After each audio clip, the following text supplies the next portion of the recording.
Salatu wassalamu alayka ya Rasulullah wa ala alika wa ashabika ya Habibullah. Salatu wa salamun alayka ya Rasulullah.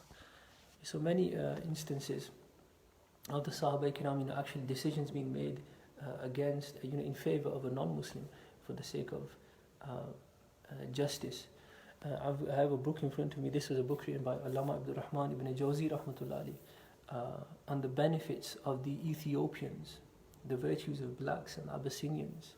And he mentions in this, Hazrat Luqman radiallahu ta'ala is a very important figure in the Quran Kareem, Surah Luqman. Luqman, he was Hakim, he was very wise.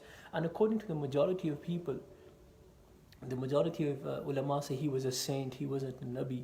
But there actually is an opinion, there is a view that according to some scholars that he was a Nabi, he was a prophet. And there's reliable narrations that indicate that he was black in color, he was of dark complexion, Hazrat Luqman. And also Hazrat Zulkarnain radiyallahu ta'ala is mentioned in the Quran Kareem. One opinion is that he was a prophet. And regarding Hazrat Zulkarnain, one opinion is that he was of dark complexion, he was black. And there was also Allama Abdul Rahman ibn Jawzi has mentioned a chapter in this book of his of prophets who, according to some ulama, were of dark complexion. And the Ashab al-Ukhdud are mentioned in the Quran Kareem. The name of the prophet isn't clarified, but they say the prophet who was sent to the Ukhdud tribe, and there's an opinion that that prophet was of dark complexion as well. And in this book, Allama Abdul Rahman ibn Jawzi mentions at least 12 Sahaba Kiram who were dark, who were black in color. And we know very famously Hazrat Bilal bin Rabah radiyallahu ta'ala anhu, the maqam of Hazrat Bilal, and how close he was to the Holy Prophet sallallahu ta'ala alayhi wasallam, standing on the, we've already heard one narration about how Nabi Kareem alayhi salam made him stand on the Kaaba and give the azan, and some people sort of objected because of his skin color. And Allah Ta'ala revealed the ayat Kareemah that, inna akramakum indallahi atqakum, the best amongst you is the one who is most pious. So don't rebuke him because of his skin color, or don't undermine or look down upon him. So Hazrat Bilal, he was so steadfast, the greatness of Hazrat Bilal radiallahu ta'ala anhu. The first 7 Muslims to really exhibit their Islam and publicly declare their Islam, the first 7 Muslims, Rasulullah sallallahu alayhi wasallam, Abu Bakr, Bilal, Suhaib, Khabbab, Ammar, and Sumayya, the mother of Hazrat Ammar. So including the first 7 people, the first 7 believers to publicly display their Iman, and amongst them Hazrat Bilal. And Hazrat Bilal is very common. Hazrat Abu Bakr Siddiq radiallahu ta'ala, who once saw him being tortured by his master, and he was his master wanted him to leave Islam, but Hazrat Bilal would just constantly shout, Ahad, Ahad, I believe in the one Allah, I'm not a mushrik, I don't believe in more than one Allah. So he was tortured, and it was unbearable pain that Hazrat Bilal was put through, but he was steadfast, he was strong. And Hazrat Abu Bakr Siddiq radiallahu ta'ala bought him from his master. He said, why are you punishing him? I'll pay you, I'll give you another slave in exchange for him, give me Bilal. And then Hazrat Abu Bakr Siddiq radiallahu ta'ala bought Bilal and freed him.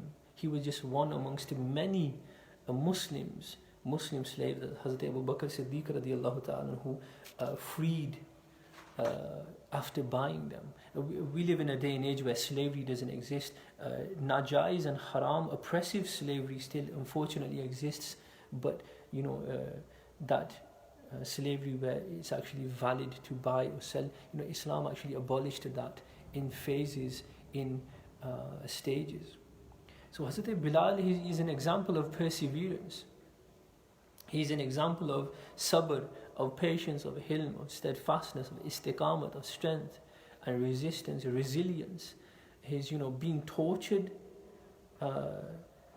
He was the first to give azan, the first awwalu man adhina, awwalu man adhana Bilal, the first person to ever give azan, and the khas muazzin of the Holy Prophet sallallahu alaihi wasallam. And he was the khas, one of the khas duty that Hazrat Bilal had. He was like, he would be in the suhbat, he would give azan, not just when he would be in the company of the Holy Prophet ﷺ in Safar and Khadr, on journeys, or even when they were not journeying, they were residing. He was the khas muazzin. And he had the khas duty of like bringing the food. He would be like the first khadim of the Holy Prophet sallallahu alaihi wasallam. And if a beggar came to the Messenger of Allah alayhi salatu wasalam begging for food or for clothing, the Holy Prophet was sallallahu alayhi wasallam, if he didn't have anything on him at the time, he would say, "Oh Bilal," he would instruct me, "Bilal, find him some food, or borrow some food, borrow some money, get a debt from someone, or borrow some clothes from someone, and give him what he needs, and then we'll pay that person back." And that was Hazrat Bilal's, he says that was this khas duty I was given by the Holy Prophet sallallahu alaihi wasallam. So Hazrat Bilal, the Ethiopian, he is much greater, his maqam, because of his taqwa. He is greater than 1 billion people of white complexion because of his taqwa. And the Holy Prophet sallallahu alaihi wasallam said in the famous hadith, "O Bilal, I saw you entering into heaven before me. I heard, when I entered heaven, I heard your footsteps ahead of me." So the Holy Prophet ﷺ had a vision.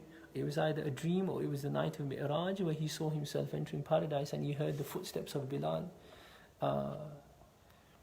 in front of him. And Hazrat Bilal then revealed, the Holy Prophet ﷺ revealed, "Oh Bilal, it's because you do wuzu and you pray 2 rakat. It's because of the namazes that you pray, because of the excessive namazes that you pray." He revealed to him. So this is the maqam of Sayyidina Bilal. And even after the passing away of the Holy Prophet ﷺ, he didn't feel like living. He was so stressed. He would see the Qabr Sharif. He would find it very hard to give azan while still looking at the Holy Prophet ﷺ. And he didn't want to give azan for anyone other than the Holy Prophet ﷺ, or anyone else's instruction. So he decided to leave. Medina Sharif. He decided to migrate away from Medina Sharif, and he resided in Syria, in Sham, and that's where he passed away, in Syria. So such a great, when we talk about racism in Islam, and what the position of racism is, hating people based on their skin color. One of the greatest heroes and the greatest role models for Muslims, the Sahaba, every single one of the Sahaba, the Prophet of Allah sallallahu alaihi wasallam said, "Ashabi kan nujum bi ayyihim iqtadaytum ihtadaytum." My Sahaba are like stars. Any one of them that you follow, you will be guided. Just like people at sea, sailors, they use the stars to navigate their way throughout the seas, the oceans. The Sahaba are stars. We use the Sahaba to navigate our way through life and through spirituality, and we used to navigate towards the Riza of Allah subhanahu wa ta'ala. And Hazrat Bilal is not just one. There were dozens of Sahaba who were of dark complexion, but he was one of the Akabir Sahaba. He was one of the closest. Some of the different amongst the 124,000 or so companions of the Prophet sallallahu alaihi wasallam. Some were blessed with more closeness to the Holy Prophet alaihi salam than others, and he was one of the most closest ones. So again, on the day of Qiyamah, the Holy Prophet sallallahu alaihi wasallam said, "Your bloodlines, your lineages, they will not mean anything. They will all be munqati, sab bekar ho jayenge. Qiyamah ke din सारी बरादरियाँ बेकार हो जाएंगी, सिर्फ मेरा नसब, मेरा हसब, only those people who are related to me." This is the khasiyat of the Sadat-e-Kiram. So I just want to repeat that sentence again. Sayyidina Mufti Ahmad Khan Naimi rahmatullahi alayhi, a great scholar of Gujarat, passed away. He said, as far as Islam is concerned, the Pathans and the Gujars and the Maliks and whatever the Bradaris are, they are all equal from a spiritual, from a religious perspective. So undermining people, belittling people and insulting based on their lineage. Sayyidi A'la Hazrat Imam Ahmad Raza Khan rahmatullah alayhi says, किसी जाहिल मुसलमान को भी हकारत की निगाह से देखना हराम है, किसी चमार को भी अपने से ज़्यादा जलील समझना. A cobbler, chamar is a cobbler or a shoe mender, a shoemaker. To even look down upon a shoemaker is haram. To even undermine and look down upon a jahil, an ignorant Muslim, is forbidden in Islam. So Islam is about giving izzat to people, not dishonoring and discrediting people, but giving honor to people, sharing. Remember, the mal, the wealth, and the life, and the honor of Muslims is haram upon every other Muslim. These three things are haram. It's haram to attack, to damage the life, to damage the wealth, property, or to damage the honor of any other Muslim. So this is something we need to keep in mind. And the caste system these days, I'll finish off on this note, bradaris, families have many good things, many benefits about them. Having a large family, you have a good support system, people who financially are there for you, a good emotional support system, financial support system. People are there for you, care for you. It's a beautiful thing, having a great family. But also on the other hand, the negatives, sometimes bradaris turn into mafias, they turn into gangs, they turn into clubs where they just defend each other for the sake of defending, and they don't even know what the haqq or batil is. Remember, Shariat doesn't even allow you to defend your own father if he's on the batil. La ma'asiyah, la ta'ata fi ma'asiyatillah. When it comes to the disobedience of Allah Ta'ala, we are not even allowed to listen and obey to even our parents, our biological parents, your mother or your father. You cannot listen to them. You won't disrespect them either. But we cannot obey any human being when it comes to, if he is asking us to disobey Allah subhanahu wa ta'ala. So justice, listening blindly to just one-sided stories, listening and without investigating, and accepting without investigation a story just because the person narrating that story is from our own bradari, and then not investigating it, and then one-sided arguments. These are very, very common in our community. May Allah subhanahu wa ta'ala grant us the tawfiq to remove this haram prejudice, these haram arrogance and jealousies from our hearts, and really work on ourselves and respect everyone regardless of their skin color. Welcome whoever is any Muslim to our masjids.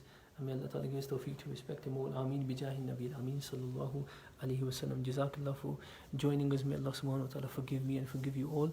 Ameen bijahi Nabi Ameen sallallahu